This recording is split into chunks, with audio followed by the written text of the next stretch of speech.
Hi, this is Cora Stack here, Dr. Stack. The title of this video is called The People Are the Masters, a Constitutional Test for Ireland. So, in 1937, Éamon de Valera introduced Bunreacht na hÉireann and said something remarkable that shining through it, that's the Constitution of Ireland, Bunreacht na hÉireann, that shining through it, it was this idea, the people are the masters. Nearly 90 years later, that principle may now be facing one of the most important tests in recent times, which is kind of hard to believe. It's kind of surreal, but that's perhaps not an understatement, because the first question before the same Supreme Court in an upcoming case is not what happened, but whether the courts can decide it at all. And this is the doctrine of justiciability. The lower courts treated this issue as political in nature and therefore not suitable for judicial determination. And this was in two cases, in a case at Byrne versus An Taoiseach et al., and then in my own case as well, that the doctrine of non-justiciability determined in the lower courts was relied upon heavily in the determination of my case. So this is a huge question for the courts. So if that view is upheld, the matter ends there. So that if the courts, the Supreme Court, decide that these matters are not justicable or not matters for the courts to make to interfere with or to deal with, then that's the end of the case. Crossing the threshold, but if the Supreme Court decides that this issue is justicable, or if the Constitution is such that the Constitution permits it or insists that it is justicable, then the case moves into much deeper constitutional territory.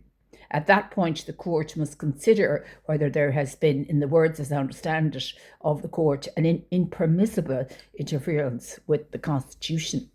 The constitutional standard, that principle comes from the landmark decision in Crotty versus An Taoiseach. Mr. Crotty was an economist, I think, from County Kilkenny, RIP. In that case, the court made clear that actions, even by government, cannot undermine or bypass constitutional structure. So I would see this as a very important authority in this particular case, Crotty versus An Taoiseach, given what the Supreme Court decided in that case. That the Supreme Court made clear that actions, even by government, cannot undermine or bypass constitutional structures.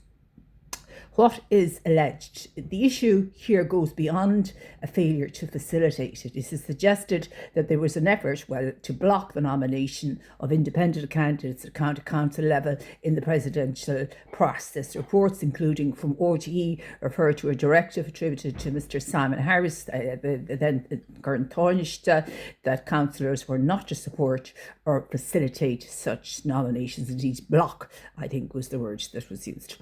Why this matters. What makes this particularly striking is the outcome. In the most recent cycle, only a small number, I think 3 county councils supported any candidate.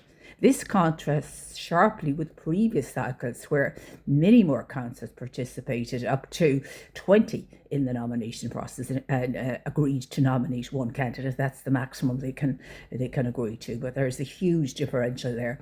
Whether that difference is political, coincidental, or constitutionally significant is now a central question.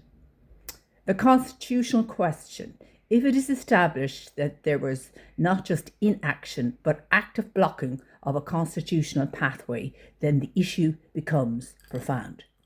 Because the presidential nomination process is not simply political, it is a constitutional mechanism.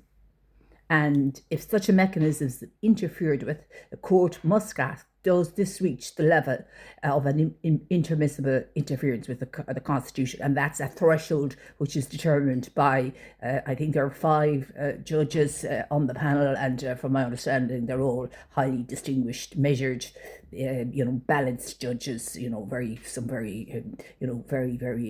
very intelligent judges, and it seems to be a very balanced panel from the Supreme Court. Just looking at I don't know any of them, but they seem to be a very balanced panel. So the court will make a very, it will be a very measured and balanced and fair decision, I would say, because these people are top notch. They're the best we have, I suppose. In terms of balance and a broad, balanced kind of set of judges. I just don't know any of them personally, but they would impress.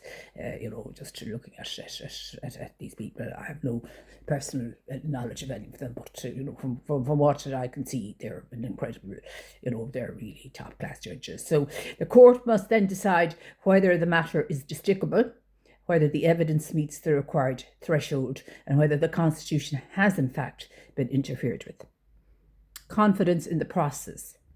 It is understood that a panel of 5 highly experienced and respected judges will hear the case, as I understand it now. This gives strong grounds for confidence that the outcome will be careful, balanced, and grounded in constitutional principle. Wider significance. There are also important sequencing issues. Other related proceedings, i.e. my own proceedings, have been adjourned pending the outcome of this case, so its implications may extend well beyond the immediate parties.